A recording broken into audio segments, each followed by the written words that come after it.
ভিডিওতে তোমরা জেনেছো অভিষেক কবিতাটির প্রথম পর্বটি। আজ পড়াবো অভিষেক কবিতাটির দ্বিতীয় পর্ব। সাজিছে রাবণ রাজা বীর মদে মাতি, মানে রাবণ রাজা যুদ্ধের জন্য সাজছেন, মানে যুদ্ধ সাজছেন। কেন না, তার ওই যে ছোট ছেলে বীরবাহু মারা গেছে, সেই মৃত্যুর প্রতিশোধ নেবার জন্য রামের সঙ্গে যুদ্ধ করতে যাবে, সেই যুদ্ধ সাজে সজ্জিত হচ্ছেন। বাজিছে রণ বাজনা, মানে যুদ্ধের বাজনা বাজছে। গরজিছে গজ, মানে হাতি গর্জন করছে। হেসছে অশ্ব, ঘোড়ার ডাককে বলে হেসরা, অর্থাৎ ঘোড়া কি করছে, ডাকছে। হুঙ্কারিছে পদাতিক রথী, পদাতিক মানে যারা পায়ে হেঁটে যুদ্ধ করে, রথী মানে যারা রথে চেপে যুদ্ধ করে, মানে পদাতিক রথী সবাই হুঙ্কার ছাড়ছে। উড়িছে কৌশিক ধ্বজ, কৌশিক ধ্বজ মানে হচ্ছে রেশমের তৈরি পতাকা উঠছে। উঠিছে আকাশে কাঞ্চক কুঞ্চক বিভা, কাঞ্চন কুঞ্চক বিভা। কাঞ্চন মানে হচ্ছে সোনা, কুঞ্চক মানে হচ্ছে বর্ম, মানে বীররা যুদ্ধে যাবে বলে যে বর্ম পড়েছে, সেই বর্মের যে আবরণী যে ছটা, সেই সোনার ছটা আকাশে কি হচ্ছে দেখা যাচ্ছে। হেন কালে দ্রুতগতি উত্তরিলা মেঘনাদ রথী। ঠিক সেই সময় মেঘনাদ কি করেছে, লঙ্কায় এসে পৌঁছেছে এবং রথ থেকে নেমেছে। নাদিলা কর্বুর দল হেরি বীর বরে মহাগর্বে। নাদিলা মানে আওয়াজ করে চিৎকার করে উঠেছে। কর্বুর দল মানে হচ্ছে রাক্ষস সৈন্যরা মেঘনাদকে দেখে মানে আনন্দে চিৎকার করে উঠেছে। নমি পুত্র পিতার চরণে করজোড়ে কহিলা, এবং মেঘনাদ এসে বাবাকে প্রণাম করে বলছে, করজোড়ে হাত জোড় করে বলছে, হে রক্ষ কুলপতি, শুনেছি মরিয়া নাকি বাঁচিছে পুনরাঘ, মানে হে রাক্ষস রাজা, আমি শুনেছি রামচন্দ্র মরে গিয়েও বেঁচে গেছে। এ মায়া পিত বুঝিতে না পারি, মানে এই মায়াটা আমি বুঝতে পারলাম না, মানে এই মায়া জালটা, যাকে আমি মেরেছি নিশা রাত্রিকালীন যুদ্ধে, সেই যুদ্ধে রামচন্দ্রকে মারার পরেও রামচন্দ্র কি করে বেঁচে গেল, এই মায়াজালটা আমি বুঝতে পারলাম না। কিন্তু অনুমতি দেখো, মানে এবার তুমি অনুমতি করো, সমূলে নির্মূল করিব বামুড়ে আছে, মানে রামচন্দ্রকে আমি একদম সমূলে, মানে একদম মানে গোড়া থেকে কি করে দেবো, উৎখাত করে দেবো। ঘোর সরানলে করি ভস্য, মানে সরানল, স্বরযুক্ত অনল, স্বর মানে এখানে তীর, মানে যে তীরের মুখ থেকে আগুন বের, অনল মানে আগুন, অর্থাৎ সেই সরানলে আমি কি করবো, রামচন্দ্রকে কি করবো, ভস্য করে দেবো। বায়ু অস্ত্রে উড়াইবো, তবে তারপর সেই ছাইটা বায়ুরূপ অস্ত্র দিয়ে কি করে দেবো, উড়িয়ে দেবো।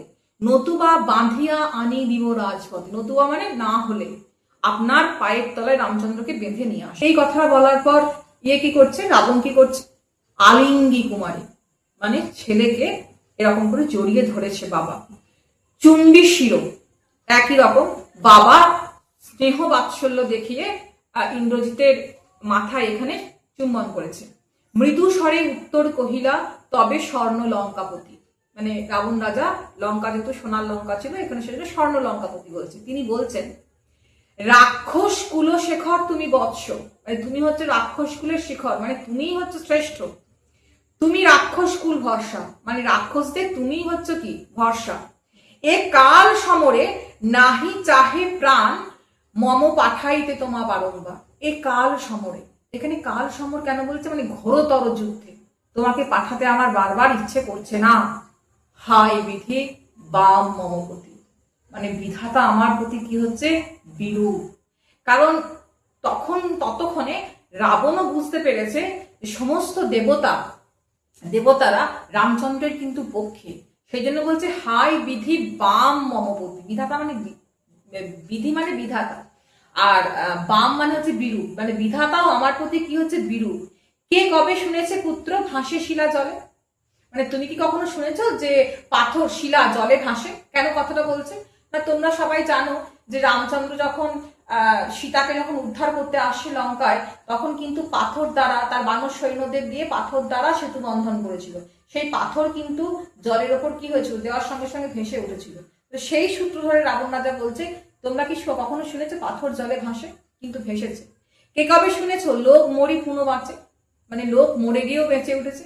এই যে আগের পাঠে তোমরা দেখেছো বা শুনেছো যে আমি পড়িয়েছি যে রামচন্দ্রকে নিশারণে রাত্রিকালীন যুদ্ধে ইন্দ্রজিৎ কি করেছে, খন্ড খন্ড করে কেটে দিয়েছে, তা সত্ত্বেও রামচন্দ্র কি হয়ে গেছে, বেঁচে গেছে। সেজন্য বলছে লোক মরি পুনঃ বাঁচে। উত্তরিলা বীর দর্পে অসুরারি রিপু, মানে এবারে কি বলছে, ইন্দ্রজিৎ বাবার কথাতে উত্তর দিচ্ছে, কি ছাড় সে নর তারই ডরাও আপনি। বলছে তুমি একজন মানুষকে কি ছাড় সে নর, মানে মানুষকে ডরাও, মানে আপনি ভয় পাচ্ছেন? রাজেন্দ্র মানে বাবাকে, মানে রাবণকে এখানে রাজেন্দ্র বলছে। থাকিতে দাস যদি যাও রণে, তুমি এ কলঙ্কপিত ঘুষিবে জগতে। এখানে নিজেকে দাস বলছে, বাবা তো শ্রেষ্ঠ ছেলে, সেখানে দাস বলছে আমি থাকতে তুমি যুদ্ধ করতে যাবে, তাহলে তো এই নিন্দে গোটা জগতে কি হবে, ঘুরে বেঁচে ছেলে বেঁচে থাকতে বাবা যুদ্ধ করতে যাচ্ছে। হাসিবে মেঘ বাহন, ইন্দ্রজিৎ কি করতো, মেঘের আড়াল থেকে যুদ্ধ করতে পারতো, সেই জন্য বলছে আমার মেঘ বাহনও কি করবে, হাসবে। রুষিবেন দেব অগ্নি, মানে অগ্নিদেবও কি করবেন, আমার প্রতি রুষ্ট হবেন।